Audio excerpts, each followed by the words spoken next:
Welcome to the castle, everybody. This is Nightsaber Z42, and this is Character Vault, a series where I go through various sorts of RPGs and we create characters. And today we have Transformers, the role-playing game by Renegade Game Studios. So without further ado, let's go ahead and pop this book open and get to creating our Autobot. So what exactly do you need to create a character for Transformers, the role-playing game? Well, obviously, you're going to need the character sheet, and I've already printed mine out. There's 2 pages to it. The first page has the basics like our name and our essences or attributes, and the second page has a lot of our extra stuff like perks and gear, hard points, armor, as well as stats for our alt mode, which is what our Transformers will actually transform into. I've already filled out a couple of things like our name. We're going to be Orion Prime with pronouns he and him, and we're going to start at level 1. Other than that, what are the actual steps to creating a character? There's about 7 of them, and the book does list 8 with a step 0 as our first one, which is simply discussed with your GM and other players. But since this is for fun and we don't have an actual GM or any other players, we're going to go ahead and skip that. Instead, we're going to start with a character concept. Easy enough. Step 2 is essence score increases and skill point investments. Step 3 is to select our influences. Step 4 is to select an origin. Step 5 is to select a role. Step 6 is to describe our character, and Step 7, we actually get to form a team by asking some questions of our other companions. Now, I'm just going to go ahead and mention this at the very beginning of the video. I am actually not going to do all of the steps in order. We'll start with the character concept, but I'm actually going to skip step 2, and we're going to place that last on our list, or towards the end of our list. Everything else should go in pretty much order. I mean, we'll select our influences, then our origin, and then our role, and then we'll get to our skills and our point attributions right then and there. And the reason why I do this is because it's a lot easier to see how many skills we get from our roles and influences and things like that, and then we can just tally those up and then allocate them at the very end. Whereas in step 2 we just get to allocate our essences and then we get some skills then, but then when we go into our influences and origins and roles, we get more essences, and then we'll just have to go back and increase our essence scores and our skill points then. So I don't really want to repeat the same thing over again, so we're just going to save that for last. So that actually brings us to step 1, our character concept. This is just going to be a short 1 or 2 sentence of what I had actually planned out, and I thought it would be cool that if Orion Prime is the leader of some sort of a B group team of Autobots. Obviously Optimus Prime is going to be the leader of the Autobots on Earth, but what if we had like a second leader, like a group B? His alt mode is going to be that of a school bus, so we're going to keep that in mind as we go through the different steps. So our next step is to get an influence. Influences provide perks that benefit our character when they come into play, giving us an advantage in situations that relate to our character's experience in the past. So think of this as like their first job, so to speak. Each influence gives us some sort of a background bond, potential hang-up. We can take at least 3 influences if we want, but anything above the first will actually have some sort of a hang-up, some sort of a negative ability that'll come up into play more often than not. And that's really all there is to the influences. So what are our influences that we're going to play around with? Well, we have the Bureaucrat, the Cube Player, which is kind of like rugby, but for Cybertrons. We have Experiment, Former Senator, Gladiator, Hunter, the Inventor, the Machinist, the Racer, Scavenger, Security, and War Veteran. We're actually going to take Former Senator. Leadership requires the best and brightest, those who can enact strong policy, and those who make backroom deals with the best of them. On Cybertron, you directed some form of local government at the head and were part of the well-oiled machine. Our perk is, we get to choose either Deception or Persuasion specialization, whether or not you invested in that specialization.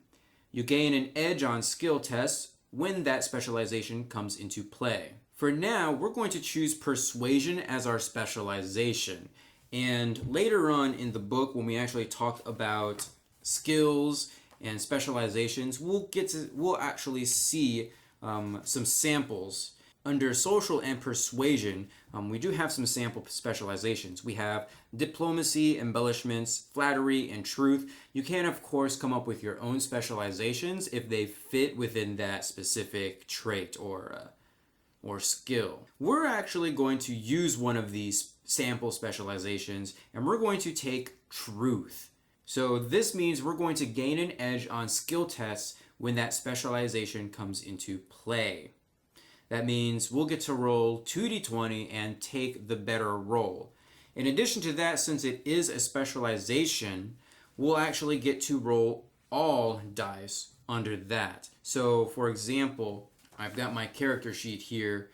We have social here, and then further down we have persuasion. You can see that there's a D2, D4, D6, D8, D10, and D12. So if we had 4 persuasion, that means we would have D2, D4, D6. We'd actually be at D8. So we would get to roll our D20 and a D8 and add those two together. But if for some reason we get to use our truth specialization as that roll, like we're telling somebody the cold hard truth, then we would roll D8, D6, D4, and our D2, but we would take the higher of those 4 rolls and add it to our D20 roll. Now, because we actually get an edge on the skill test that deals with truth, we'll be rolling 2d20 and, of course, taking everything from d8 on down for that. We'll take the better of those rolls and the better of our d20 rolls. So what else do we get with being a former senator? Well, there are some potential hang-ups like glacial, idolizer, and mood attachment, and those descriptions are at the back of the influence chapter, and you can see what those do. You can of course come up with your own, but since this is our first and only influence, we don't actually have to take any hang-ups. There are some suggested characteristics here for how to play your Autobot, but we're not really going to take that into consideration here. I've already got how I'm going to play Orion Prime in mind. What we do get to do, however, is choose our former senator bonds. Now, this is the only time we'll be rolling dice throughout this entire process. Each one has a table with 12 options, so you'll take a d12 and roll it if you want a random result. We're actually going to choose one, and the one that we're actually going to choose is option number 5. Following the law to the letter is important for society and the well-being of others. I really like that for our former Senator Autobot Orion Prime. So for now, all that we have to really do for our influence is mark down our perk, and since we have a specialization, we'll write that on our character sheet. Next, we get to choose our origin. Your origin focuses on your chassis and how it affects your character in bot mode and alt mode. Although your chassis impacts your alt mode options, freedom to define your alt mode and your bot mode exists within any given chassis.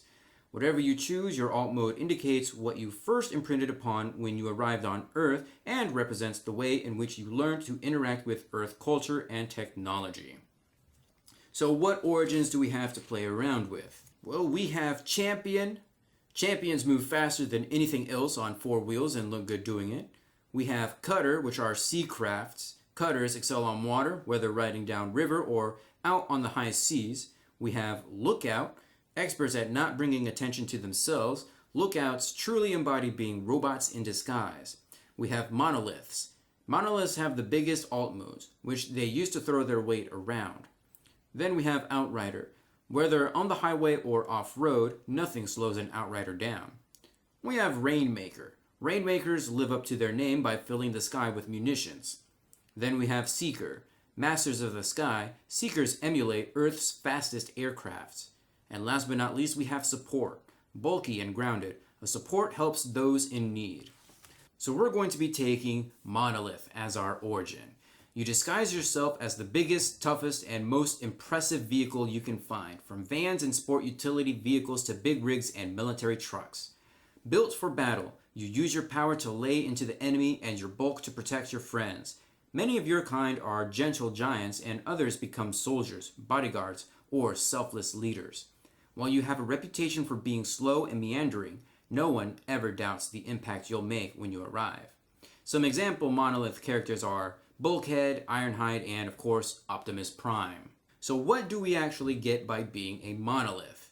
Well, our essence score increase will go towards strength, and we'll get +1 in that. Our origin skill is, as a monolith, you are strong and powerful, giving you an increase to either your brawn or might skill. We're going to take might +1 in that regard.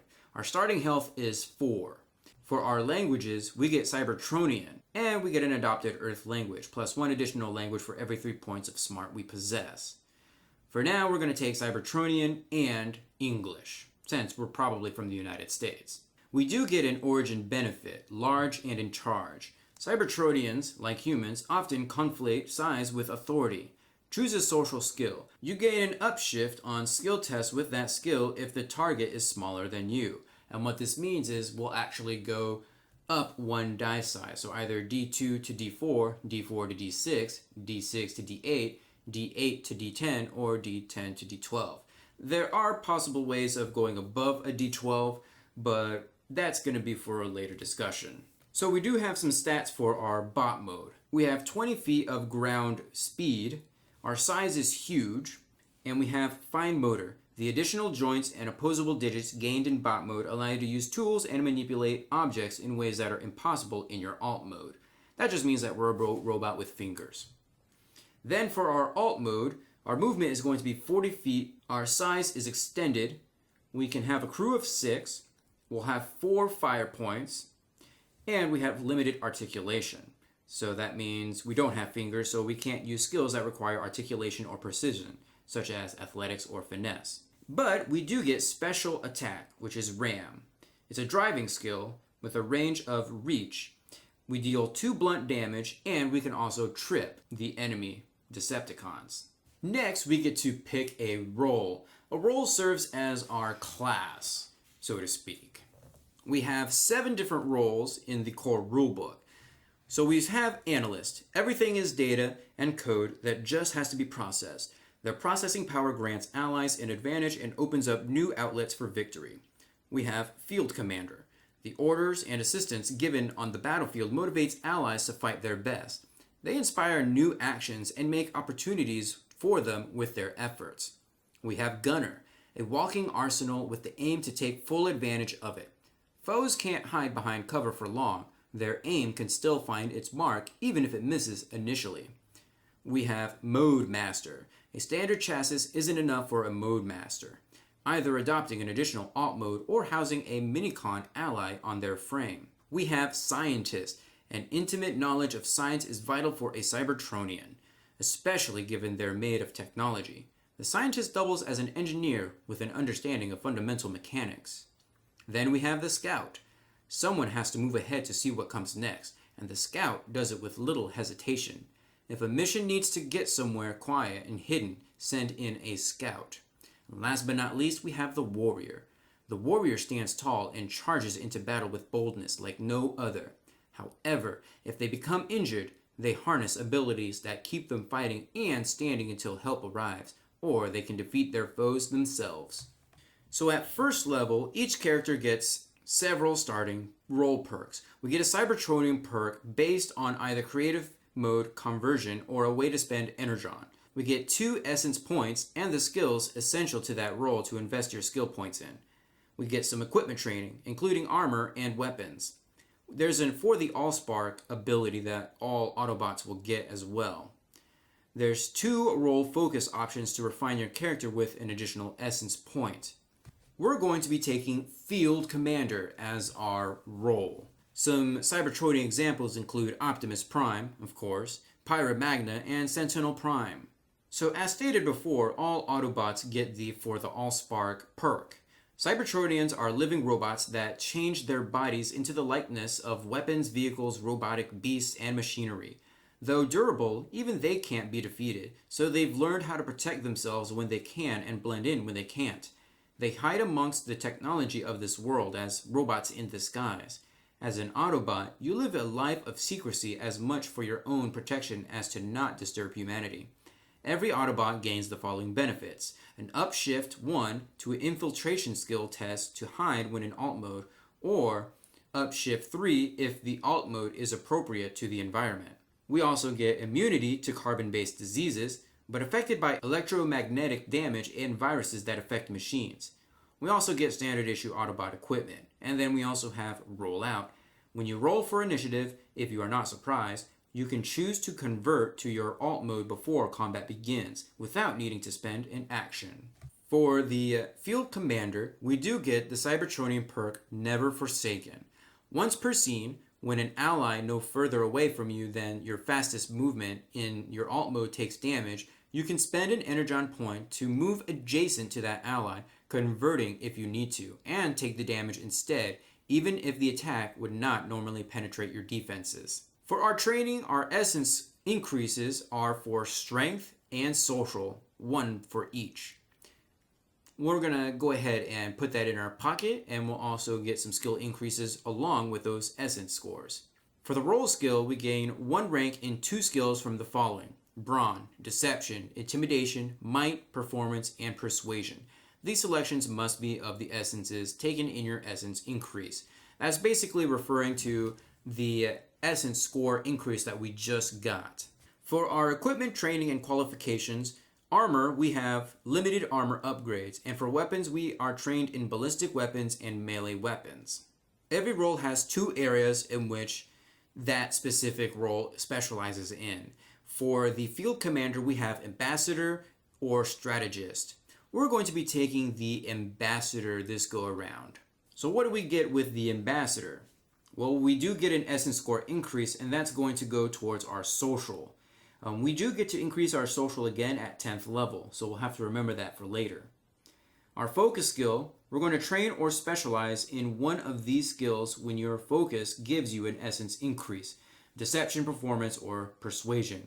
That's just basically referencing the fact that we get a social essence increase at 1st and 10th level. Then we get Bend a Knee or Stand Tall. Your experience dealing with creatures of all sizes taught you the subtle benefits of your posturing.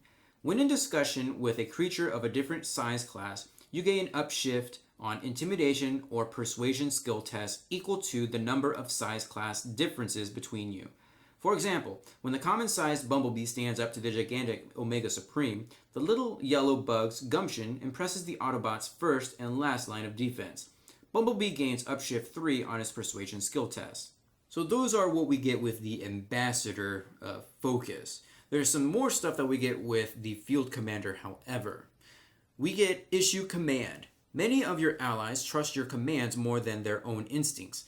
As a move action, you can issue a command, granting allies who follow your command upshift 1 to a skill test or +1 bonus to a defense based on certain circumstances. You set the terms and the bonus allies receive. This bonus lasts until the beginning of your next turn. So some common commands are things like fire, hold your fire, hold the line. What is that? It's a trick. Of course, you can come up with your own as long as you have the GM's approval. And last but not least, we get prepare for war. If you want peace, you need to be ready to fight for it. When you roll for initiative and you are not surprised, you gain an edge on your initiative skill test. So we've just completed our influence, our origin, and our role. Between those 3 steps of our character creation process, we've accumulated some essence score increases and some skill points to invest in. So let's take the time to go back and reflect on what we've received. Our strength essence is at a +2 from our Monolith and Field Commander. We did take a might of +1 from our Monolith origin, and a brawn +1 from being a Field Commander. Our speed and our smarts have no changes at all, so those are at +0. We do have a +2 in social, which we took from Field Commander and from being an Ambassador. And then we got Persuasion +1 with Truth Specialization, and we took those from Field Commander and from our Influence. When it comes to the actual essence scores, however, we get 12 points to spend amongst our 4 essence scores. We do need at least 1 point in each essence score, and we can't increase an essence score above 15, although that's not really an issue right now at level 1. With our 12 points, we're going to put 3 points into strength, granting us a total of 5, We're going to put 3 points into speed, giving us a total of 3. We'll put 2 points into smarts, giving us a total of 2. Then we'll put 4 points into social, giving us a total of 6. Now let's go ahead and allocate our skill points. When you gain a skill point, you can invest it in one of 3 ways. We can gain a rank in a new skill, we can increase a skill's rank, or we can specialize. So we can choose a skill in which you have at least a D2 rank and assign a specialization to that skill. Since our strength essence score is at 5, that means we get 5 skill points to allocate to either athletics, brawn, conditioning, intimidation, or might. We're going to put 1 point into brawn, 3 into conditioning, and 1 into might. So our brawn score is going to be 2, our conditioning will be 3, and our might will be 2. I'm putting 3 points into conditioning because conditioning is your basic HP pool. Every time we increase our conditioning by 1, our HP pool increases by 1. We can only take that 6 times. There are no specializations in conditioning. Our speed essence score is 3. So we're going to take 1 point into driving, 1 point into initiative, and then 1 point into targeting. Driving is self-explanatory. Initiative is the score that we add whenever we take an initiative skill test during combat. So initiative, like conditioning, does not have specializations. But if we do not have ranks in initiative, that means we're going to roll with a snag. That means we'll roll 2d20 and take the lowest score in that roll. So we don't want that. Targeting is for firing ranged weapons. Our smart score is 2, so we only get 2 skill points. We're going to put 1 point in alertness and then 1 point in culture. And then last but not least, we have a social score of 6. We're going to put 1 point into deception and 3 points into persuasion. I'm going to allocate one of those points into a specialization, which will be diplomacy. So our 2 specializations for persuasion are truth and diplomacy. And we're going to take 1 point into streetwise. Step 6, we get to describe our character. So this is just a way of saying, hey, this is what I have in my mind's eye, and I'm relaying it to my group of friends so they know what my Autobot looks like. But I do like that you can use your essence scores to describe a character. So if you have a high strength, you can say that you're athletic, brutal, rugged, tenacious, or vigorous. And if you have a low strength, you can say that you're delicate, fragile, or gentle. So I'm going to use some of these keywords to kind of describe my Autobot, Orion Prime. We are rugged and brutal, slow, short-sighted, and diplomatic. We also need to talk about equipment for a moment. Equipment, like in Power Rangers, the role-playing game, is kind of abstract. You get a basic description of a weapon, and then you get some stat blocks, and then you can basically name it yourself. There are some traits that go with a lot of these weapons, which is pretty nice, so it gives further descriptions and benefits to that. So you have things like your standard weapons, like a close combat blade, a close combat bludgeon, a blaster, rifle, shotgun, frag grenade, and concussion grenade. And then we have like your limited weapons, which are more advanced. And then you got your restricted weapons, which are like theoretical or super heavy weapons and things like that.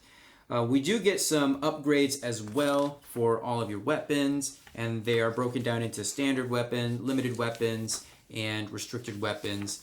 And then we get our armor, which I'm not going to really worry about here because those are just all upgrades.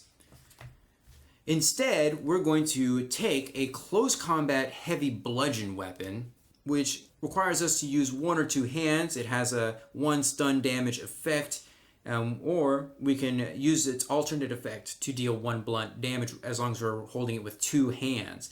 And traits are blunt and silent. And for my second weapon, I'm going to go ahead and take a shotgun. Now, because we're Autobots and we go on missions, these are basically like part of our standard cache of armaments that we have access to. So we don't purchase equipments per se, we just have access to all of these basic weapons. And we can find upgrades by getting them from the Decepticons or from other sources and things like that. And the very last step in our character creation process is to form a team. These are a series of questions that we'll ask our teammates, like how do you know the other PCs on the team? Or is there a teammate you consider a friend? If so, why and how did that come about? Is there a teammate you have a rivalry with, if your GM approves? If so, what's the rivalry about and how did it start? And did one of your teammates save your life? You aren't required to answer all of these questions, but forming bonds with other characters is an important way to build cohesion and emphasize roleplay. So here's our character sheet for Orion Prime, our Autobot leader of the B team, I suppose. He has a strength of 5, speed of 3, smarts 2, and social 6. As you can see, we've gone ahead and allocated our skill points down there. We did go ahead and add our attacks for bludgeoning, our bludgeon weapon, and our shotgun. We have our influence as a former senator, a basic description. He is part of the Autobots. He's got 7 starting health and a movement of 20 foot while in bot mode. And on the second page, we've got our gear, which is our bludgeon weapon and our shotgun, and our alt mode, which is our monolith school bus with a crew of 6, 7 health, extended size, 45 ground speed, and our ram attack. And so that's going to do it for this video. Feel free to leave a comment down below. Give this video a huge thumbs up to support this series, and I will see you guys in the next video.